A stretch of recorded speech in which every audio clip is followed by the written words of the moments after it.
read a quote. Is that okay? And then I'll follow up with a question. I found it off of the Asian Prisoner Support Committee link that Julia provided for us. So it says, when you talk to someone who has been down for decades and still has fight in them, you do not get to give up. So I fight alongside you and hope alongside you, even when it seems impossible. I carry your hope inside of me out of these prison walls. What you may not realize is that your hope is contagious. I just wanted to ask you guys, what can you tell us about sources of hope, or what provided you guys with strength during that time when you guys were in prison and feeling pretty helpless and not knowing what was going to happen in the future? What do you guys think was a source of hope for you at that time? Well, for me, my hope was to be reunited with my family. The other hope was I became, it was my faith as a Christian, non-denominational. Put my faith in God, hoping for the best, and not worry about the worst. The other thing was people. People gave me hope. People going home, and when I was at San Quentin, San Quentin is the only prison in the country that has more than 3,000 volunteers annually. That's more than the whole country put together, as volunteer-wise in any institution. And so because of that, like, people were, they would bring, like, we had an on-site college program. Like, I don't know any other institution that has that. And you can actually get your AA degree, which I did, and a whole bunch of and hundreds of other folks got the AA degree. And so, and then they also prepared us. And so one of the hope was, like, they helped us with, like, budgeting, like, getting ready to go home. And so that was hopeful for me when I was in there. It's like knowing that, oh, shoot, I have an opportunity to get out, but not just opportunity to get out just to do what I want to do, but to actually go out and pay the way for folks to come home and to make sure that they stay home, right? Because it's one thing to say that I'm gonna get ready to get out, but the other question is, like, are you ready to stay out? Because a lot of people are ready to get out, but don't know how to stay out. And that's why people keep going back to prison, because they don't know how to navigate that part of life. Because out here, there's, like, so much sensation overload, so much choices. Where in prison, like, you're super limited to what you could do, when you can make a phone call, when you can take a shower, what you can eat. And so coming to higher, you're like free fall. And so learning how to have some self-discipline was hopeful for me to say, okay, I developed all these skill sets. Not only that, I developed a network of people that I can actually rely on when I am going through it. Check. Yeah, I could answer the question. I'm always gonna give, like, both sides of the coin, right? Because, like, I mean, on a personal level, obviously, like, talking about purpose, and keeping, motivation, and the bigger picture of, like, myself, confronted with a life sentence, like, I might die in prison. Like, that was a reality.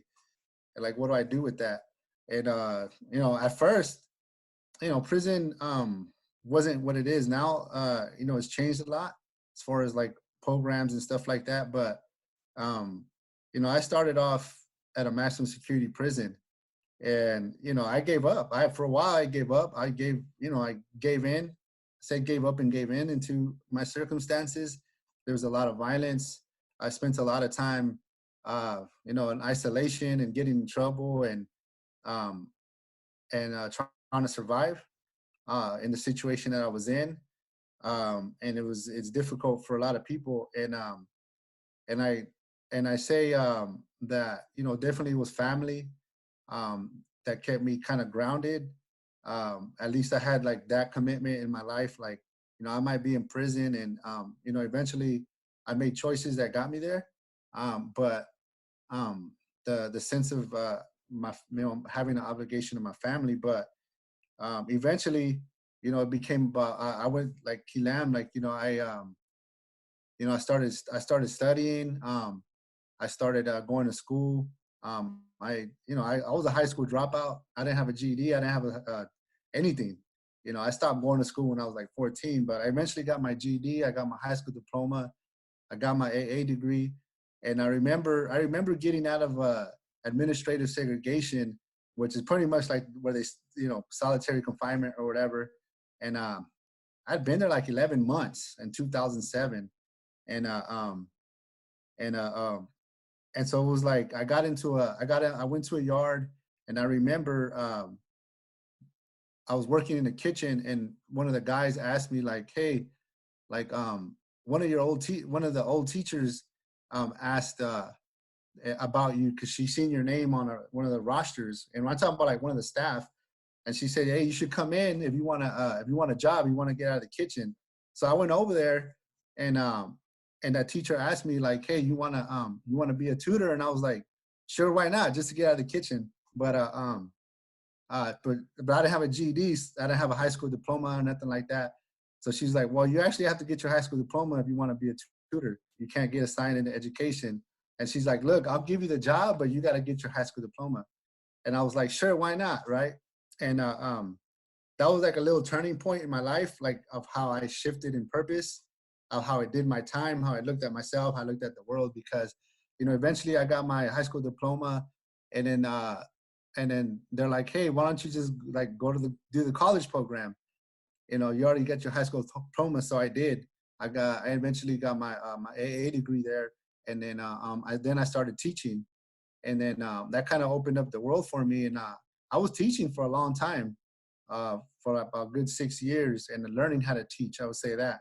But you know, I mean, in prison, we started with our check-in about finding purpose in our daily lives. Like, you know, I was teaching, and I've seen like, you know, I've seen people that were 50 years old with like no education. Like I seen some people that really didn't even know how to read, right? But they learned how to read. You know, there was people, and not just me, but there was other people that were patient to teach them, to give them something of value like that. And these were people like that one time may have been the worst of the worst, as they say, but I seen how education changed lives. So I found a lot of purpose in that. But when I started doing organizing and the policy work stuff too, like getting in touch with what that meant to change the system, I was like, I don't know if this means I'll ever get out, but it means somebody will get out. It means somebody's gonna have an opportunity to go home and stay home, be productive. Like Key Lam said, it's not just about going home, because we could go home, but what's next? What do we do? How do we prepare for that? So whether I was gonna get out or not, like, you know, that was part of my purpose, is like making sure that the people that are going home stay home, and that while we are incarcerated, that at some level, you know, we're you know, our let's say human rights, our rights are valued, like protected and stuff like that. Um, and whether I get out or not, that was my point. Like, I'm gonna live a good life in here, and I'm gonna do the best that I can with what I know and what I've been given, and will gladly I'm out though. So. Okay, so my question is, when I was reading one of the articles that Julia sent, it was about Yuki, and it was talking about this program called the Victim Offender Education Group, Oh, and I was just wondering if you could talk more about that, because I didn't really. I mean, it sounds like the title says everything, but I kind of just want to know like the impact that had for you and like what it was more about. so that program, VOG, Victim Offender Education Group, is it's a very intense 2-year program where we hold each other like very accountable for our crimes, right? So it's not like you hear people say, "Oh, you know how I caught my crime?" No, like, no, you don't catch a crime, you committed a crime. Or like you say, "Oh yeah, you know how you do it, right?" And I'll say, "No, you know how, like you gotta learn how to say I, like how I did that, like I did this." And so the first thing about that group is the first exercise we did in that group was write about your crime. And I remember almost everyone, including myself, when they first started off, almost everyone started off with a 1-pager. And I remember by the end of that 2 years, that 1-pager became 15 pages of talking about my crime.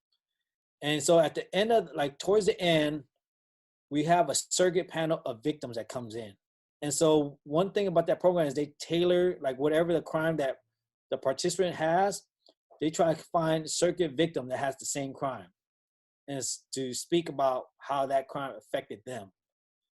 And I remember this one lady came in and she lost her son, and it was like, like what I did. And I learned about the impact of my crime, but not just me, but other participants. Like, I remember, like, one guy, I became a facilitator after that program, but it was like very intense. So we talk about forgiveness. We talk about the different forms of forgiveness. We talk about self-forgiveness, forgiveness by others, and forgiving others. And so I know it's one of the hardest things that we all had was, it wasn't the getting forgiveness or forgiving others. It was actually about the self-forgiveness.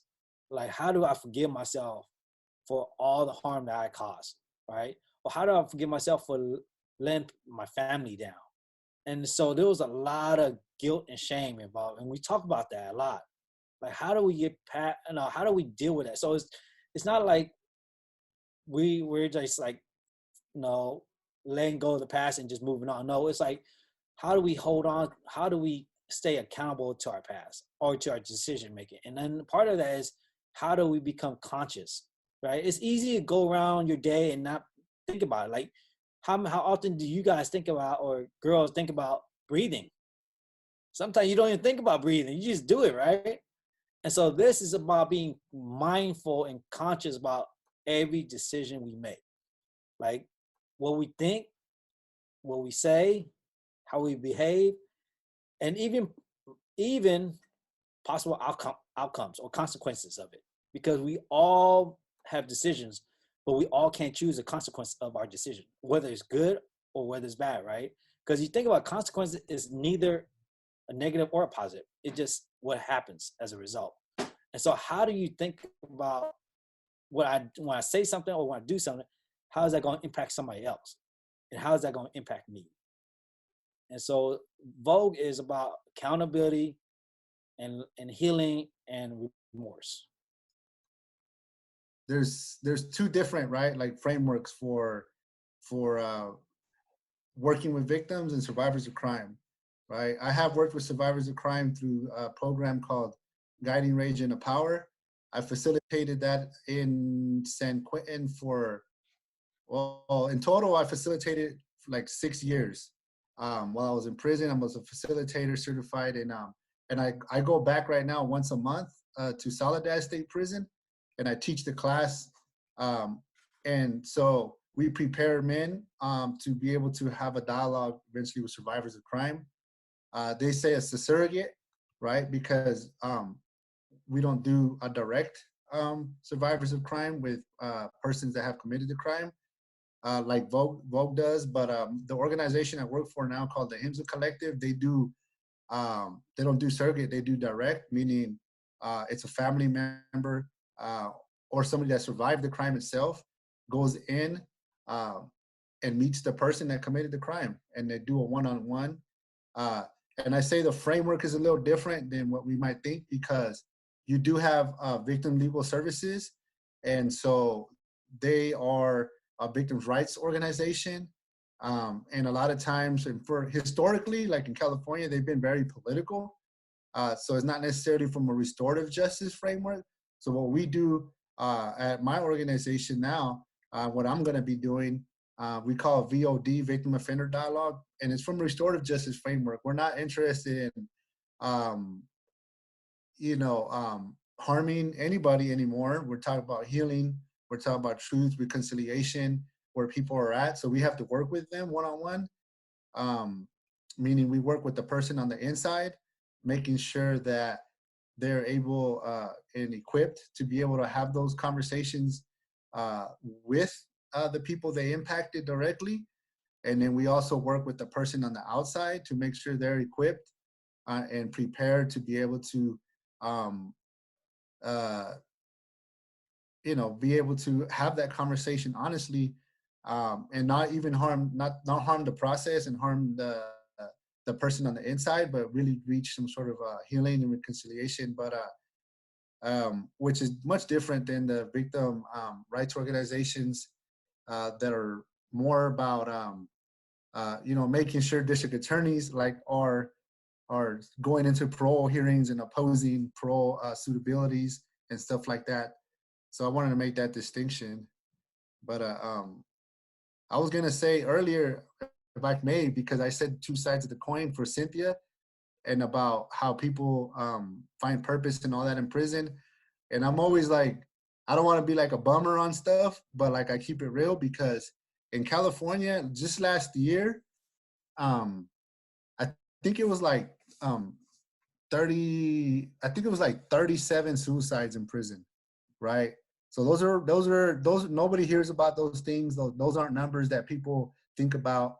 And when we're talking about prison, and a lot of that has to do with California is one of the biggest. Well, it's one of the biggest prison systems in our country, right? And I think it's like next to Texas and stuff like that.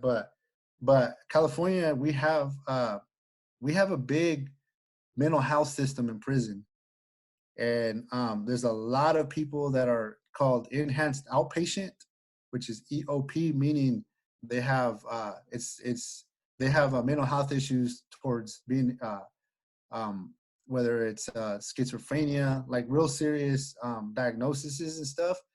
So like that's a reality of our prison system, that people like that, and we have a lot of people that are part of that program alone. There's two programs. There's another program called Triple CMS, meaning you're not EOP, but you still require medication, psychiatric treatment, psychologist, and stuff like that. And so that's a big thing, is that we don't have a system that treats those people, that's equipped to treat those people. And so that's a whole another set of problems that we have with such a big system in California alone. And I got corrected earlier because Julia said we have like 21 billion that we spend on corrections in California. And I'm like, but where does that go to? Does it actually go to things that make public safety, improve public safety or not? And I don't think so. That's a lot of money. Imagine like what we could do with that much money, right? Because somebody said that even in your lifetime, you can't even count to 1 billion. So imagine like how, like even just 1 billion, how much could that change our community, the face of our community? Something as simple as, fixing the streets, right? Or fixing parks that are neglected parks for our kids and for little kids. Even something as simple as putting up speed bumps in certain neighborhoods where people can't speed through. Like it could make a world of difference if we could just add little things in our community. And then talking about cutting after school programs, like that's where kids need, we young folks, not just kids, but young folks need that. It needs an outlet. And so we spend all that money in correction. If y'all to see where they spend that money, you would be outright furious. I just saw like a thing a couple days ago. I don't have the exact numbers at hand, but I remember seeing like how much money the richest people in the world have, and seeing like, I think it was in the United States at least, to get rid of like the poverty and everything, it only takes like $50 billion, which is like $100 in our bank account to like the richest people in the country. So just something like about that. There's a current piece of not gonna say legislation, it's a proposition in California called the Cooper Initiative, right? And the Cooper's he's a politician, but it calls for a lot of things. But it's like we have accountability too as a society, like on how we deal with these issues. And one of the things about the Cooper Initiative, I won't explain it all now, but because it changes sentencing, it changes current law, like definition of law around what felonies are, and it undoes Proposition 47, 57, all these things that have helped reduce the prison population. It's going to undo all that. But the thing is that it's a ballot initiative. People are going to be voting for or against it this year, short of it being changed with all this stuff going on. But it's like, it's happening now, like, because it adds, I went to the public safety committee hearing that they had in Sacramento around it. And it would add they said it would add potentially in 1 year alone, in 1 year in California, it would add 10,000 people to the prison population. And it not only would it add 10,000 people, but these are people that are going to be sentenced to even greater amounts of time. So like we're at a point in California where we're about to be able to almost be able to say, make the same mistakes we made and that got us in this situation. And so, not only that, when they asked them about, you know, you got the public safety committee, like they're actually like asking these people, like, what about this? There has to be financial like outcomes and like, what does it mean financially for the state of California? And they couldn't even answer. They just said, they were just saying tens and tens of millions of dollars a year just for the California Department of Corrections. That's not including tens and tens of millions of dollars for county jails, prison expansion, you know, hiring, you know, untold thousands of new, you know, prison guards, all these things, you know, and it's the same problem that got us, you know, here in the first place in the state, in the country, not just California, around issues of mass incarceration. So it's unfortunate, but you know, these are things that people, parts of society, parts of our society, not just, you know, politicians, but citizens are willing to spend, right? And that's unfortunate. So a lot of it's politically driven, and it's irrespective of where that money could be best used. We know that it could be best used other places. Like I could probably take a poll and everybody would have a great idea about just what a small fraction of that money could be spent on. But that's what's so empowering and important about talking about these issues, because what you say, what you think in your careers, in your path, you know, even as voters, like it's important, right? There's power that comes from each one of you I see on the screen. What are your thoughts on like an open prison system where it's more college dorm style? The staff is not so much guards, they're more collaborative, they're more like counselors in a way, and they even get to visit their families outside while being like electronically monitored. I know a lot of people think it's a sort of naive system, but they've seen like very good numbers. They've had a decrease in inmate numbers and had to close down some prisons, and they have less reoffenders rates. So what do you think of that type of practices for both of you? Do you think that could apply in the US? I think we would have to do a pilot program on that, right? Because because you think about it, people are going to lose money if that's to come in place, and there's a lot of pushback for a lot of restorative practices. You think about people are losing job security and big industrial. So you think about the prison industrial complex. It's a big money machine, because you think about the 13th Amendment, because big money makers, the 1%ers in the U.S. are using the 13th Amendment as a gateway to keep slavery in line. And so if you get rid of slavery, like people the 1% is going to decrease. But I think, the practices you're talking about, like these other countries, like my cousin, she live in England. And so they have a similar policy over there. There's no death penalty as well. And most of their crime are not serious crime. They're mostly like petty theft, robberies, purse snatching, but nothing serious. And I think that goes to say that because they invest more in preventive work versus incarceration.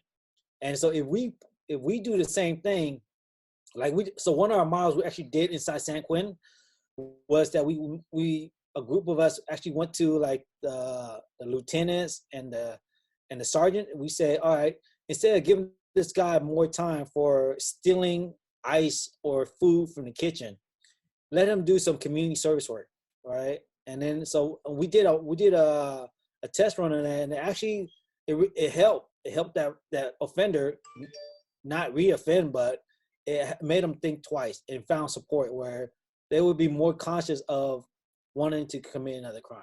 So I think in a way it does help if we to put that model in place for a small, especially I think it's a good model to start with our young folks in our juvenile justice system first before we start with an adult, because adult, you think it's a bigger population to handle right now versus the juvenile population.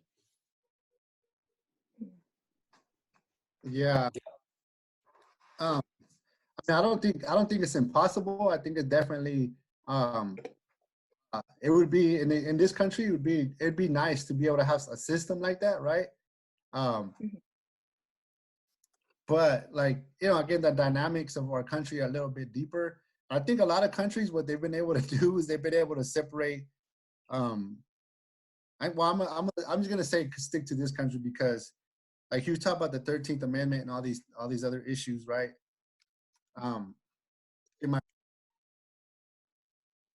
You're muted again, Miguel. I know. I was trying to get this business moving, but you know, a lot of the situation we're in this country is that for a long time, you know, throughout our history, a lot of the laws and policies and you know, whether it's federally, even state, were based on, you know, systems of oppression. And I think we haven't got over that. Like some of the systems that we work with still kind of function off of that foundation. And a lot of the laws that were created were meant to segregate, isolate, disempower around voting rights. I mean, if we look back into history, like, you know, in the initial, and I'm not, this is like in the inception of the country, like you even had to be, you had to be a white landowner to vote, right? You couldn't just be white and vote, right? And we're not even talking about women because women couldn't vote for forever, pretty much forever in a big part of this country's history, right?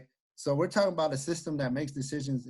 That makes decisions on how they could best execute power, control, isolate, segregate people, and you know that's the problem in our country is that compared to other countries, is that they've been able to like do things a lot differently because they changed the narrative of how like, you know, the big picture of politics functions and society functions, and you know, and unfortunately, a lot of the tough on crime laws and stuff like that were created, you know, they were created to target specific communities. And, you know, and then they always say like, well, you know, some of these communities, there's a lot of crime. Yeah, but they've also been the ones affected by economic policies, right? You know, living in unincorporated areas, like stuff like that, that eventually results in minimal services, poor education. I mean, you come down right here to Oakland, to East Oakland, deep East Oakland, like they're shutting down schools, right? They're talking about shutting 32 schools down, right? So we have a big problem in this country, and we could build a nice dormitory prison setting and say, well, it's fine, and still have 100 and something thousand people in it, and we're still going to have a lot of the same problems. So I have other issues to deal with around the narrative about race, law, and policy. I don't remember what country was starting to do it already, but they would release inmates in an attempt to try to reduce the spread of the COVID-19. And I was just thinking, like, there's probably a lot of pushback, especially in this country, having so many prisons, and I could see a lot of hesitancy with doing that.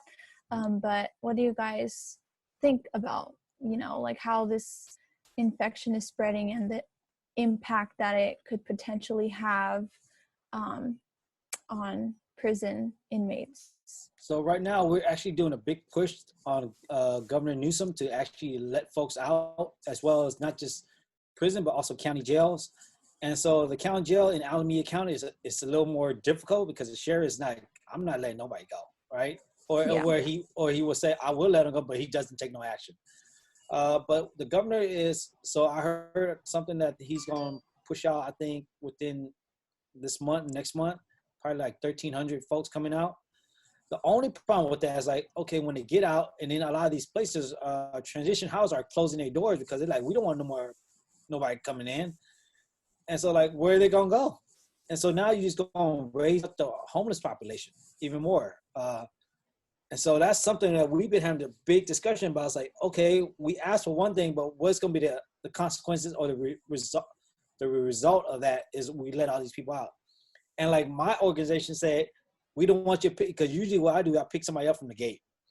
And now they tell me, oh no, because according to our policy, you can't pick up nobody from the gate. It's like, okay, so how are we supposed to help these people, right? How are we supposed to provide services to people that's coming home if there's no service to be attained? DMV shut down, so people can't get their ID, and then the people that's getting out immigration can't get their work permit because they close their office as well. And so like how I see like there's gonna be a lot of issues to deal with. You know, it's great folks are coming home, but where they going home to? Yeah. Especially if they have families that are elders, like they can't go in with their grandmothers or their mother, or they're aging. Like they could potentially be a risk to them. And so like where are they supposed to go? So are they supposed to stay in prison or go back to prison, or like where are they supposed to go? You know, so I've been working too. I think probably with some of the same people as Key Lamb, but so it's 30. There's the governor made a decision to release 3,500 people. These 3,500 people are people that were supposed to get out within, they were supposed to get out anyways within 60 to 90 days. He said he's going to release them between in the next few weeks. So we actually had a meeting on the phone with the Secretary Diaz of CDCR and some other officials for CDCR with community-based organizations that do work around reentry, formerly incarcerated, stuff like that. So it's they're asking us for our help, right? They're like, we need your help to be able to do gate pickups for people that need them and stuff like that. And but I think this is just kind of, it's exposing a lot about things in our country, in our state that we've been doing that we're finding out are not sustainable. And we've heard the word like collapse and stuff like that, like things collapsing, the healthcare system collapsing and prison system collapsing because of this virus. But internally in prison, being in prison, I know it's not sustainable. That was one of the biggest lawsuits that happened was the Plata case, which was over 9 years, that eventually forced the CDCR to make changes to release people, saying it was overpopulated, and it was a lawsuit based on medical, saying that you guys can't give enough healthcare when it's 100 and something persons on a doctor's caseload, one person's caseload. But I think when it comes to incarceration and parole and everything, the big picture, one of the things that we asked for was, besides those 3,500, was because they're complaining to us like that, we're releasing these people, we don't know how we're gonna handle it, and we're like, well, this is exposing some of the problems. We're not telling them directly, but we're saying, look, you need to be able to do something to alleviate, get people off parole that should have been off parole, but that you keep on parole because that's your policies. Yeah, your dysfunctional policies. You keep people on parole for 5 years, knowing that they're not going to commit a crime, knowing that they've done everything they can to do reentry, and but you're still going to keep them on parole because this just is how it works.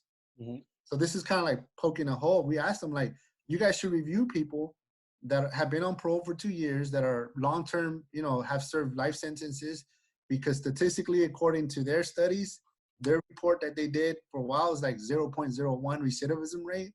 And it was like, this is not a population you have to worry about, but it's like, we're trying to force some change within them through this, it's, I'm gonna say opportunity, because it's unfortunate that this is happening. Like, this is a very serious situation, but it's, I think we're at a situation with them that, they're going to be forced to make change. And there's a lawsuit right now based on the Plata one, and I could share it with Julia, so she could send it to you guys about this, saying that, this 3,500 people is not enough, and it's not, right? And if this happens to get into the prisons more than it is, it's already in prisons. Like, it's not going to be good. It's not going to be good. There's nowhere to go in there. And, it's exactly what a lot of people been saying about prisons is like it's not sustainable on so many levels. And you know, it's unfortunate that people are still making decisions about certain people. You know, I've been in prison. There might be people that still should be in prison, right? I'm gonna keep that real. But at the same time, I know that the majority of people in certain cases can be released. And so it's just unfortunate. Be really great for you if you guys can say, you know, for people who want to get involved as an advocate or working directly with what are your suggestions, Kean and Miguel? I mean, I could give you a list of different organizations. There's a lot of organizations.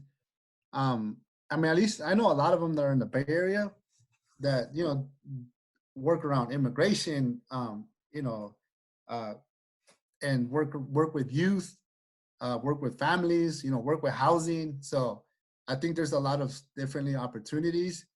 But I always tell everybody, like, if you're gonna work around carceral issues, like try to go into a prison, right? To see and work with people that are incarcerated. And I think Key Lam has a lot of resources to be able to go in. I know I do too. I could definitely refer you guys to some great programs. That a lot of people ask people who have like a record or something like that, who have been to prison, and they always ask, what would you have done differently? But especially after hearing the stories, it's like, what could they have done differently? Like, it was really about survival. And just like overall the system just didn't work, and it put you in this position. And like that question is just very like, it's a really weird question now thinking back at it. Like, what would you do differently? I feel like there's like a million ways I would have done anything differently in my life. Like, it's really about looking forward and not looking back, and like seeing yourself as a person who you want to become and just striving to that every single day. So yeah. So I would like to say that the system is working the way it should work, because it's, you know, it's making money off our people's back. It's not just making money off the people that commit the crime, but also off family members. So I think like a lot of people, like, why do people go back to prison in the first place, right? And I think some of it is due to economic reasons. Like, why do people go? And then the other part is mental health. And so if we don't address these issues, people are going to keep going back to prison. And then you could ask them, like, what you done differently? Some people will say, nothing, because I'm just surviving. I'm doing what I know best. And so, like, how do we provide those resources to folks where they don't have that? And so part of it is looking at the peer support model. How do we provide peer support? But in a sense is, how do we provide paid peer support? Like giving people stipends just to buy groceries or pay the bills. People are coming home, all right? People are getting released. So the question is, how do you want them to come back? As the person they went in, or as somebody that's different? And so that's one of the biggest, you know, conversation that we're having with community folks, even people that are against us. It's like, I know you don't like, you know, people coming home, or like victim advocates. They say, oh yeah, why you gotta let all these people home? But sooner or later, there's people that's gonna come home regardless, right? But the main point is like, how do we support these people, or how do we get programs to support them? So that's the main thing, is if we don't lift up our voice, these people are not going to fall through the cracks, but potentially can cause more harm to our community. So when you're not speaking up or you're not doing nothing about it, you are doing something regardless.